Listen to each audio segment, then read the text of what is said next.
Hi, and welcome to today's current news. Today's Friday, April 26th, 2024. A U.S. TikTok ban could take a bite out of small businesses. Without popular social media platform, some creators and small enterprises across the globe could see their revenue plummet. On 24 April, the U.S. Senate passed legislation to ban TikTok, the popular social media app. Hours later, President Biden signed the bill into law. It requires TikTok's parent company, ByteDance, to sell the app to non-Chinese owners or face a blanket ban in the U.S. The decision now faces a complicated and uphill legal battle.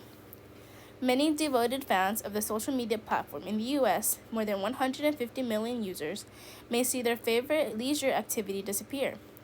Yet some of the people who stand to feel most impacted are the creators and small businesses on TikTok that make money through the platform, whether on the side or full time.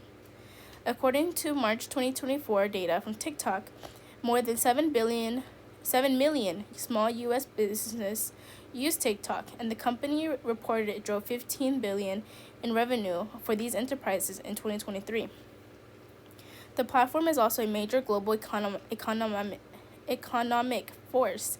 In January, TikTok reported small and medium-sized enterprises on the platform contributed $5.14 billion to the GDP of Germany, France, Italy, Netherlands, and Belgium in 2023 alone. Now facing a TikTok ban, American entrepreneurs are worried about their revenue streams. So too are global businesses that rely on U.S. audiences to buy their products and engage with their content. There are many alternatives, but finding a suitable substitute could be an uphill battle. Growing audiences, finding consumers. Shira, 27, who has more than 500,000 followers on the platform at Shira on the Wall, is a full-time content creator. She launched her account on TikTok in 2021, after she moved to the US from Australia. Initially, she shared reaction videos to other people's content as well as her experiences living in the US. Within 9 months, her following had ballooned. To generate income, Shira relies on partnerships on TikTok. While she also has accounts on Snapchat and YouTube, she says TikTok has consistently brought in the most money. She's put in a lot of work, she tells BBC. I have spent many years growing and developing a really dedicated audience, doing many live streams, posting and editing for years. It's been a difficult journey to make any money from it, so I'm really grateful I took the leap and got lucky. Shira describes the ban as devastating. Beyond her own business, she says she's also concerned about potentially hundreds of thousands of jobs that will be lost. In March, TikTok reported the app provided at least 224,000 jobs in the US. I'm not sure what all these people are going to do if the ban goes through, says Shira. There is no unemployment for creators or fallbacks. Elena Justine, 30, a creator with a following of nearly 200,000 on TikTok, Elena Justine, expresses similar concerns. Her account took off in 2021 after she began posting about the fact that she and her groom were requiring guests to wear masks at their upcoming wedding to help limit the spread of COVID-19. She was soon launched into the realm occupied by controversial content creators, and since then, she primarily focused on the intersection of lifestyle and political content, discussing topics such as paid family leave, abortion, and gun control. Unlike Shira, Elena isn't a full-time content creator, but her work on the platform still takes time. Beyond her own economics, she's also concerned for people whose income is entirely based on TikTok success. The platform allows for amplification of their products and stores, which can completely transform their businesses. I have lots of friends who have been able to turn their businesses from side hustles into full-time jobs because of TikTok. Finding an alternative. The ban may not spell doom for businesses, but experts say it will force them to adapt, much of which will be figuring out how to shift their operations to other online platforms. We're living in a digital economy, and we're basically relying on technology for all kinds of communication and information, says Mohammed Rahman, a professor of management at the Purdue University Daniel School of Business, U.S. The idea of going back to how business was done before social media likely won't work, primarily because consumers around the world have changed in terms of how we collect information, how we decide on what to buy. If TikTok is banned in the US, there are existing alternatives such as Meta, and experts predict others could pop up in the future. There's also time for businesses to figure out their next moves. ByteDance will have at least 270 days to sell TikTok from the point of President Biden's approval, a period that may extend further due to by court battles between the ByteDance and the U.S. government. Yet, which platform they might migrate to in the wake of a ban is anyone's guess, says Kristen Shield, an associate professor of clinical marketing at the University of Southern California's Marshall Business School, especially since many are laser focused on reaching Gen Z, who drive a large portion of spending on TikTok. It's hard to reach them on any other platform, she says. A global ripple effect. American TikTok users don't just power domestic businesses, they have global impact. Entrepreneurs in other countries stand to potentially lose the U.S. audiences they depend on for views that ultimately convert to sales, too. Some have already expressed concerns, including within the UK and Canada. In March, a TikTok Canada spokesperson told the Global News via email that banning TikTok in the US would be devastating to Canadian TikTok creators and small businesses, many of whom rely on being able to reach Americans as a large part of their audience. Additionally, says Shio, there's a lot of cosmetic brands and skincare brands coming from Korea, especially, and China. That's a big thing on TikTok right now. Those different beauty regimens and the great care products that they have. They too will have to figure out a pivot to continue to reach U.S. customers without TikTok, and it may be more difficult for international brands to do so. Sheila is optimistic many can, but worries that the blow to up and upcoming companies and international brands could be too much for some, especially smaller enterprises. More than revenue. Matt McGugan is widely known as Dap Sports on TikTok and started his sports trading card company out of his bedroom in 2019. The 35-year-old steadily built his online presence in the following years. But when COVID-19 shut down most of the world, including sports, thousands of people began flocking at Dap Sports to talk about trading cards. The account now has 1 million followers thanks in part to two teens who insisted McGuckin, who had been fighting with other creators for eyeballs on Instagram, bail out his TikTok following. McGuckin began live streaming on the platform each night. After one evening, he sold $70,000 in cards while streaming alongside his sister in his bedroom. He realized he was onto something big. He's concerned about the revenue hits Dap Sports will take if a TikTok ban goes into effect, but he adds the platform is much more than his personal income. As Dap Sports expanded, McGuckin was able to create 90 jobs for people working in Los Angeles, including actors and writers who were out of work throughout the SAG-AFTRA and WGA strikes in 2023. He's also created a virtual gathering space for cross-generational audience across dozens of countries, many of whom have visited Dap Sports on TikTok for years. We have people who join our stream and they don't spend any money, he explains. They just come in every night and we're talking about sports, and we're talking about our favorite games. We're talking about our favorite moments.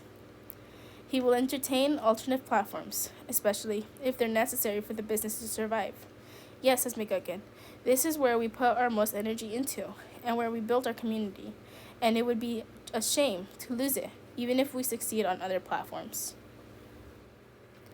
She was too sick for a traditional transplant, so she received a pig kidney and a heart pump.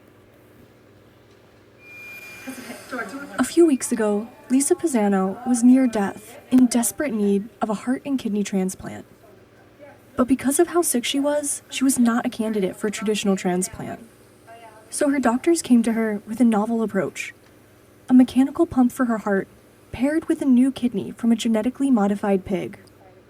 I said yes because I didn't have any other options. I really didn't. I was at the end of my rope. So I just took a chance, and worst case scenario, if it didn't work for me, it might have worked for someone else. And it could have helped the next person or the next person. When we were able to, offer another option other than just palliative care, she was excited. She knew that this was experimental, that we couldn't in any way guarantee that it was going to be successful, but she wanted to try it.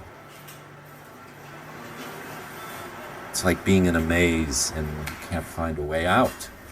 And we found a way through that maze, which was to use an organ that we could immediately get from a pig to get her off dialysis and then make her a candidate for a heart pump in a timely fashion where she could survive it.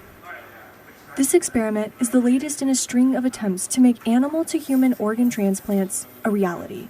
Pisano is the second person to receive a pig kidney, following a Boston-area man's transplant in March, who's at home and doing well 5 weeks post-transplant.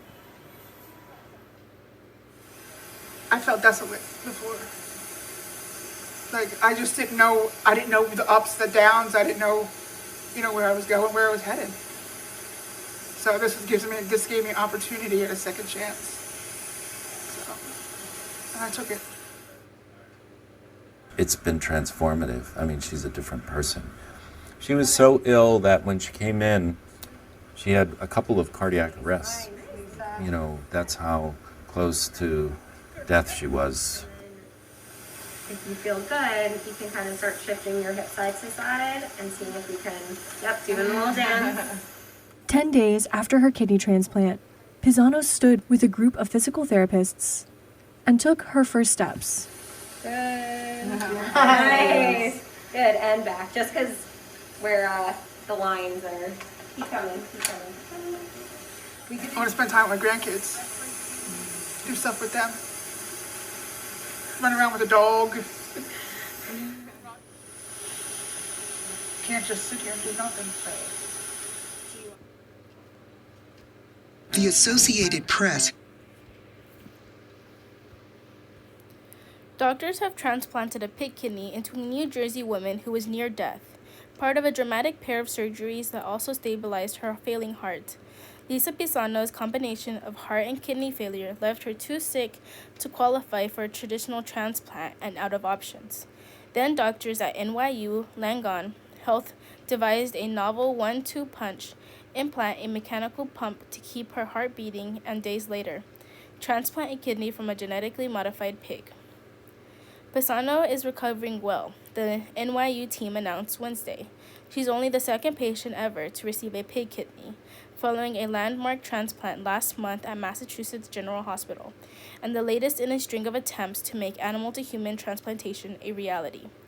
This week, the 54-year-old grasped a walker and took her first few steps. "I was at the end of my rope," Pisano told the Associated Press. "I just took a chance and, worst case scenario, if it didn't work for me, it might have worked for someone else, and it could have helped the next person."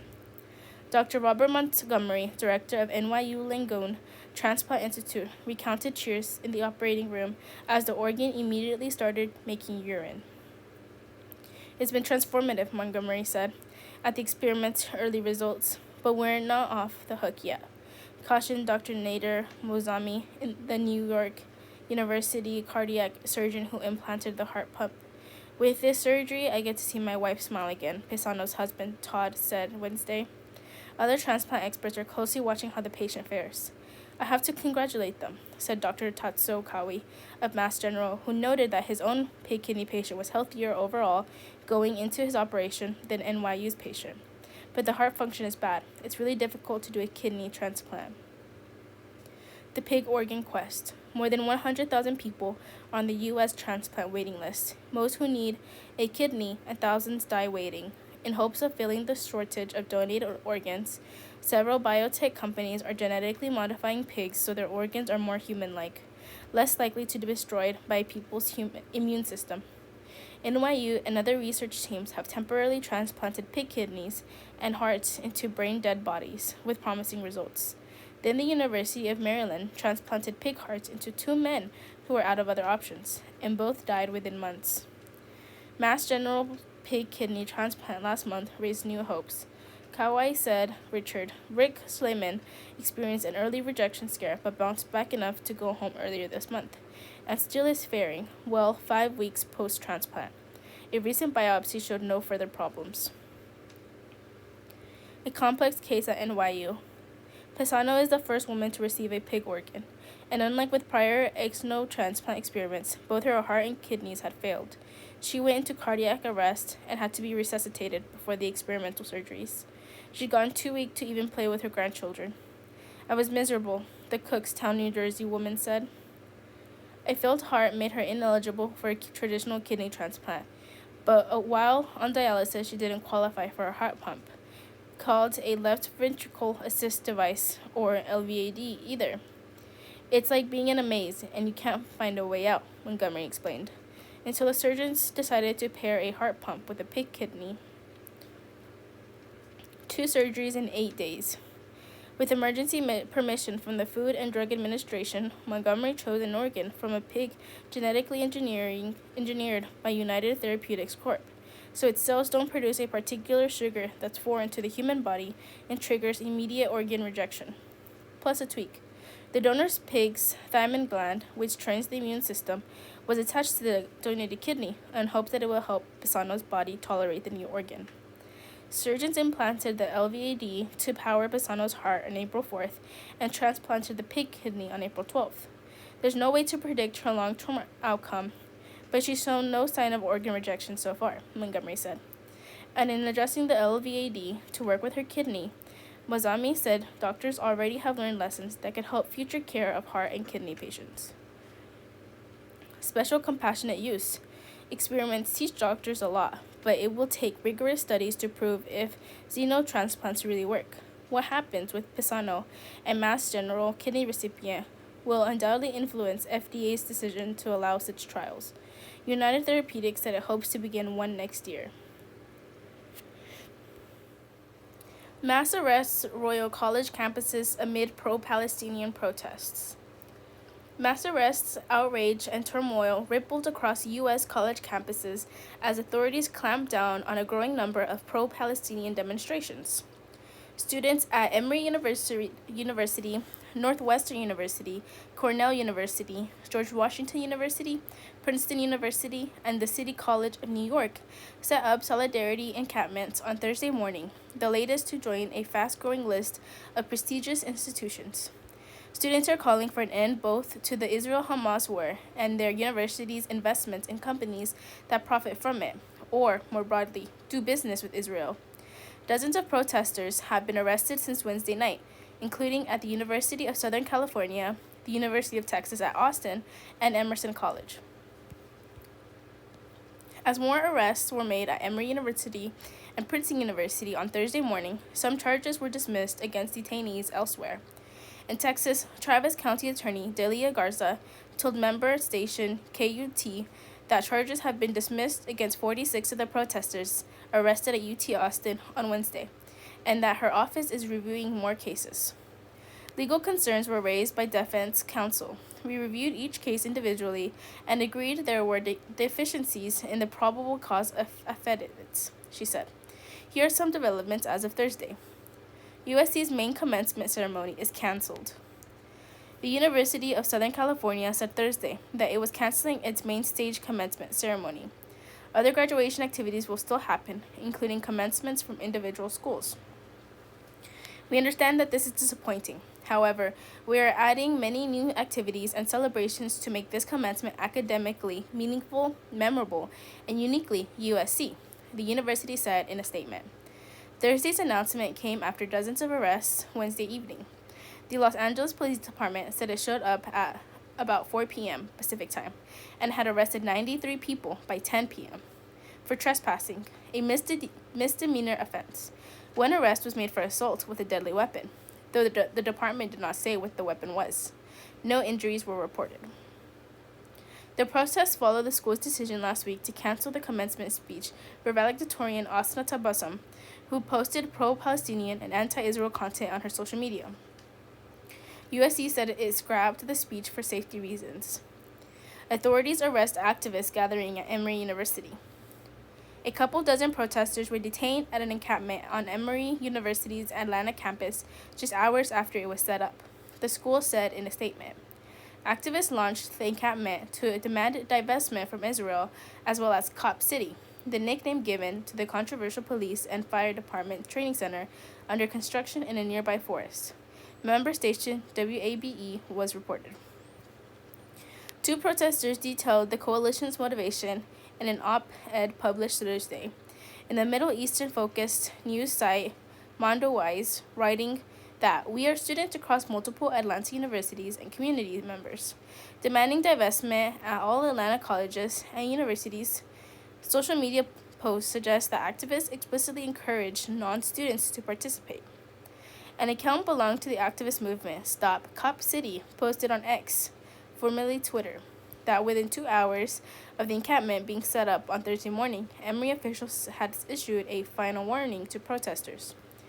A university spokesperson told NPR in a statement that several dozen protesters trespassed onto campus and set up tents on the quad, describing them as not members of our community, but activists attempting to disrupt our university as our students finish classes and prepare for finals. A statement from the Atlanta Police Department said officers were met with violence while trying to secure the campus.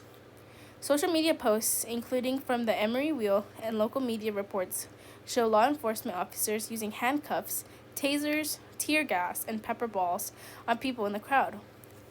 The police department confirmed using chemical irritants, but says it did not use rubber bullets. Witnesses reported seeing people detained and loaded into police vans. Protesters arrested at Princeton sit-in. Nearly 100 undergraduate and graduate students at Princeton attended a sit-in in a campus courtyard on Thursday morning, with some setting up tents despite the university's warnings. Protesters called on the university to, among other demands, divest from companies that profit from or engage in Israel's war effort, and refrain from associating with Israeli academic institutions and businesses, according to the Daily Princetonian. Princeton President Christopher Eisgruber had warned in an op-ed that the school's free expression policy includes a clear and explicit prohibition among encampments. The vice president for campus life, Rochelle Calhoun, wrote in an email to undergraduates Wednesday that any student participating in an encampment, occupation, or any other unlawful disruptive conduct who refuses to stop after a warning will be arrested and immediately barred from campus. A Princeton spokesperson told NPR that a small number of participants began erecting about a half-dozen tents.